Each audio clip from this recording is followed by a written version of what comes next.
স্থানীয় সংবাদ পড়ছি সংযুক্তা সিংহ।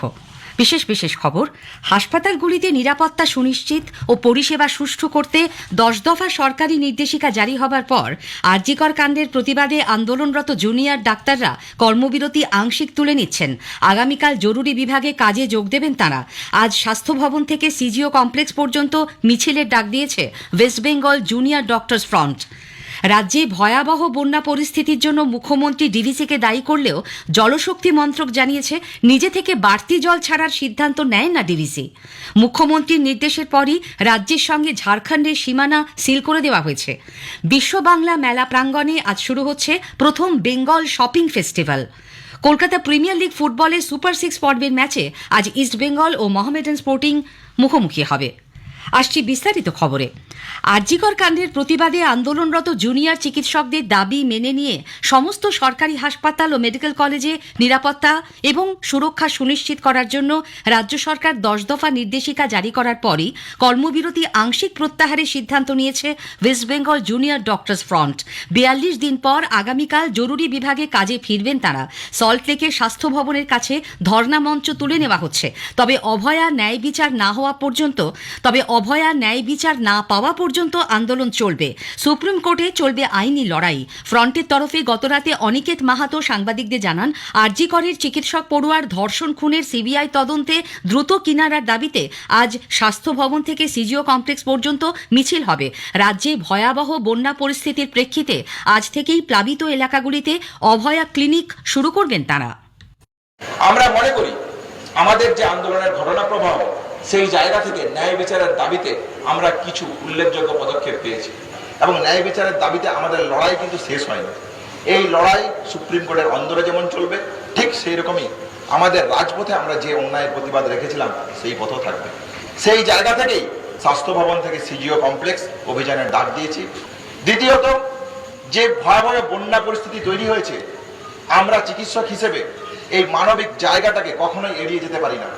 সাধারণ মানুষের উদ্দেশ্যে কথা বলতে চাই, আমরা এসেনশিয়াল সার্ভিস পরিষেবা শনিবার থেকে জুনিয়র ডাক্তারদের পক্ষ থেকে আমরা শুরু করছি।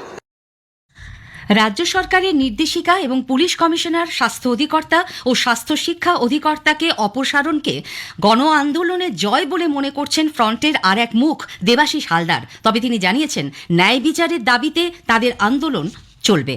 আমাদের যে যে জিনিস পাওয়া বাকি আছে তার জন্য কিন্তু আমাদের আংশিক কর্মবিরতিও চলবে, রাজপথেও আমাদের আন্দোলন চলবে, সুপ্রিম কোর্টেও আমাদের আন্দোলন চলবে। অভয়ার ন্যায় বিচার কিন্তু আমরা ছিনিয়ে আনবই। যতদিন না প্রকৃত দোষীরা ধরা পড়ছে এবং যতদিন না আর একজনও অভয়া হয় এটুকু সুনিশ্চিত হচ্ছে, ততদিন আমাদের লড়াই চলবে। মুখ্য সচিব মনোজ পন্থ গতকাল স্বাস্থ্য ও পরিবার কল্যাণ দপ্তরের প্রধান সচিবকে চিঠি লিখে হাসপাতালগুলিতে সুরক্ষা ও সুষ্ঠু পরিষেবা সুনিশ্চিত করার জন্য 10 দফা নির্দেশিকার কথা জানান। সমস্ত মেডিকেল কলেজ হাসপাতালে on duty room, washroom, CCTV এবং পানীয় জলের ব্যবস্থা করতে বলেছেন তিনি। হাসপাতালগুলির নিরাপত্তার অডিট করবেন প্রাক্তন ডিজিপি সুরজিৎ কর পুরকায়স্থ। অভ্যন্তরীণ অভিযোগ কমিটি সহ হাসপাতালগুলির সব কমিটিকে পুরোপুরি কার্যকর করতে হবে। মোতায়েন করতে হবে পর্যাপ্ত সংখ্যক পুলিশ ও নিরাপত্তা কর্মী। স্বাস্থ্যকর্মীদের সুরক্ষায় কেন্দ্রীয় রেফারেল হেল্পলাইন চালু করতে হবে। থাকতে হবে প্যানিক বাটন অ্যালার্ম ব্যবস্থা। যত দ্রুত সম্ভব কেন্দ্রীয় স্তরে রেফারেল ব্যবস্থা ও প্রকৃতপক্ষে কত বেড ফাঁকা আছে কেন্দ্রীয়ভাবে নজরদারিতে সেই তথ্য দেবার ব্যবস্থা চালু করার নির্দেশও দেওয়া হয়েছে। বলা হয়েছে, চিকিৎসক, নার্স সহ বিভিন্ন শূন্য পদ দ্রুত পূরণ করতে ব্যবস্থা নিতে হবে। রোগী ও তাদের সঙ্গী সহ সব পক্ষের অভিযোগে দ্রুত নিষ্পত্তির জন্য গড়ে তুলতে হবে শক্তপোক্ত ব্যবস্থা। সমস্ত নির্দেশিকা অবিলম্বে কার্যকর করতে এবং সেই কাজের অগ্রগতি সম্পর্কে রাজ্য স্তরের টাস্ক ফোর্সকে অবহিত করতে বলেছেন মুখ্য সচিব। আরজিকর ধর্ষণ খুনের তদন্তে এবার সন্দীপ ঘোষের কথিত থ্রেড সিন্ডিকেটের সদস্য হিসেবে পরিচিত হাউস স্টাফ আশিস পান্ডেকে জেরা করল সিবিআই। সিজিও কমপ্লেক্স থেকে গতকাল রাত 9:45 নাগাদ বেরোনোর সময় সাংবাদিকদের কোনো প্রশ্নের জবাব দেননি তিনি। জানা গেছে, যেদিন সকালে হাসপাতালের সেমিনার হলে চিকিৎসক ছাত্রীর দেহ উদ্ধার হয়েছিল, সেই 9ই আগস্ট সল্টলেকের একটি গেস্ট হাউসে উঠেছিলেন আশিস। গেস্ট হাউসটির এক কর্মচারীও রেজিস্ট্রার সহ কিছু নথি নিয়ে সিবিআই এর দপ্তরে যান।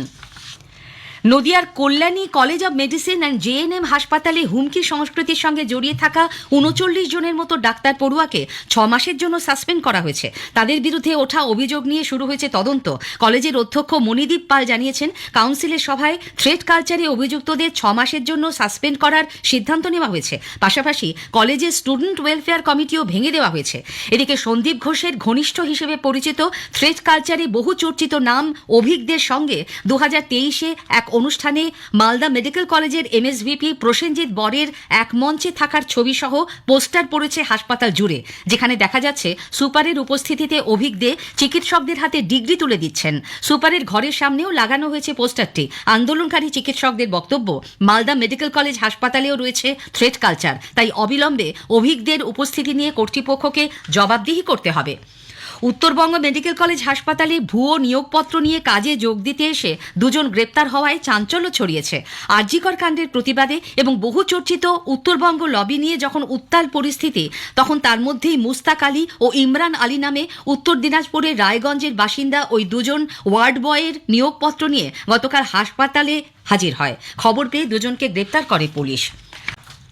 ডিভিসির ছাড়া জলে বন্যা পরিস্থিতি নিয়ে মুখ্যমন্ত্রী মমতা ব্যানার্জির তীব্র উষ্মা প্রকাশের প্রেক্ষিতে জলশক্তি মন্ত্রক স্পষ্ট জানিয়েছে, ভারী বৃষ্টির সময় দামোদর ভ্যালি কর্পোরেশন নিজে থেকে বাড়তি জল ছাড়ার ব্যাপারে কোনো সিদ্ধান্ত নেয় না। ডিভিসির জলাধার নিয়ন্ত্রণ কমিটির পরামর্শ মতোই জল ছাড়া হয়। সেই কমিটিতে রয়েছেন পশ্চিমবঙ্গ ও ঝাড়খণ্ড সরকার ও ডিভিসির প্রতিনিধি এবং কেন্দ্রীয় জল কমিশনের সদস্য সচিব। তেনুঘাট বাঁধ, যেখান থেকে বিপুল পরিমাণ জল ছাড়ার ফলে সমস্যা দেখা দিয়েছে বলে অভিযোগ, সেটা ডিভিসির নয়, ঝাড়খণ্ড সরকারের নিয়ন্ত্রণাধীন বলেও জানিয়েছে মন্ত্রক। উল্লেখ্য, পুরসুরা ও ঘাটালের পর গতকাল পাঁশকুড়া ও উদয়নারায়ণপুরের প্লাবন পরিস্থিতি ঘুরে দেখার সময়ও মুখ্যমন্ত্রী বলেন, যে পরিমাণ জল এবার জলাধারগুলি থেকে ছাড়া হয়েছে তা আগে কখনো হয়নি। এর প্রতিবাদে ডিভিসির সঙ্গে সম্পর্ক ছিন্ন করার এবং ঝাড়খণ্ডের সঙ্গে রাজ্যের সীমানা 3 দিন বন্ধ রাখার কথাও ঘোষণা করেন তিনি। ডিভিসির জল ধারণ ক্ষমতা এখন মাত্র 36% এসছে। কেন কেন্দ্রীয় সরকার ডিভিসি ড্রেজিং করবে না, ডিসিলট্রেশন করবে না? ডিভিসির জলে কেন বাংলা ডুববে? আমরা কৈফিয়ত চাই। ফরাক্কায় ড্রেজিং করে না, বাংলা ডোবে, বিহার ডোবে। আর ডিভিসি ড্রেজিং করে না, বাংলা ডোবে। বাংলায় জল ছেড়ে দিয়ে ঝাড়খণ্ডকে সেফ রাখে। আমি তো ডিভিসির সাথে সব সম্পর্ক পশ্চিমবাংলার কাট আপ করবই। আমরাও সিদ্ধান্ত নিয়েছি, যেহেতু জল ঢুকছে 3 দিন ঝাড়খণ্ডের বর্ডার বন্ধ থাকবে, সিল থাকবে।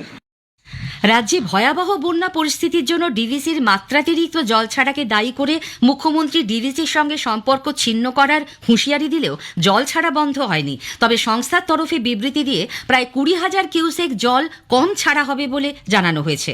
গতকাল সকালে মাইথন ও পাঞ্চের জলাধার থেকে মোট 80,000 কিউসেক হারে জল ছাড়ার কথা বলা হলেও পরে জানানো হয় 60,000 কিউসেক হারে জল ছাড়া হবে।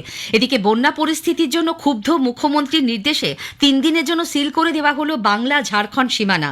কুলটি থানার অন্তর্গত বাংলা ঝাড়খণ্ড সীমান্তে 19 নম্বর জাতীয় সড়কের ডুবুরডিহি চেকপোস্টে ঝাড়খণ্ড থেকে বাংলায় আসা সমস্ত পণ্যবাহী যান ঘুরিয়ে দেওয়া হচ্ছে। এর ফলে ব্যাপক সমস্যায় পড়েছেন ট্রাক চালকরা। অন্যদিকে মুখ্যমন্ত্রীর দাবিকে সমর্থন জানিয়ে রাজ্যের জলসম্পদ মন্ত্রী মানস ভূঁইয়াও বলেছেন, এই প্লাবন ম্যানমেড। শ্রী ভূঁইয়া গতকাল বিকেলে মন্ত্রী অরূপ বিশ্বাস, সিদ্দিকুল্লাহ চৌধুরী ও স্বপন দেবনাথ এবং বিধায়ক, জেলাশাসক, পুলিশ সুপার সহ আধিকারিকদের নিয়ে জেলার বন্যা পরিস্থিতির সম্পর্কে বৈঠক করেন। জেলাশাসকের দপ্তরে বৈঠক শেষে মানস ভূঁইয়া বলেন, ডিভিসি 3,50,000 কিউসেক হারে জল ছেড়েছে। মুখ্যমন্ত্রী বারবার ডিভিসির সঙ্গে কথা বলেছেন, ঝাড়খণ্ডের মুখ্যমন্ত্রীর সঙ্গেও তার কথা হয়েছে, কেন্দ্রকে চিঠি দিয়ে জানানো হয়েছে। তা সত্ত্বেও রাজ্যকে না জানিয়ে জল ছাড়া হয়েছে, ফলে উৎসবের মুখে বাংলার 11টি জেলার মানুষ বিপন্ন। হাওড়ার উদয়নারায়ণপুর এলাকার বন্যা পরিস্থিতি গতকাল ঘুরে দেখেন রাজ্যের পুর ও নগর উন্নয়ন মন্ত্রী তথা কলকাতা পুরসভার মেয়র ফিরহাদ হাকিম। সঙ্গে ছিলেন মন্ত্রী পুলক রায়। প্রদেশ কংগ্রেসের এক প্রতিনিধি দল গতকাল পূর্ব মেদিনীপুরের পাঁশকুড়ায় বন্যা কবলিত এলাকায় গিয়ে দুর্গত মানুষজনের হাতে ত্রাণ সামগ্রী তুলে দেয়। দলে ছিলেন প্রদেশ কংগ্রেসের রাজ্য সাধারণ সম্পাদক আশুতোষ চ্যাটার্জি, পূর্ব মেদিনীপুর জেলা কংগ্রেস কমিটির সভাপতি মানস কর মহাপাত্র প্রমুখ। বিশ্ব বাংলা মেলা প্রাঙ্গণে আজ শুরু হচ্ছে প্রথম বেঙ্গল শপিং ফেস্টিভ্যাল। চলবে 24 তারিখ পর্যন্ত।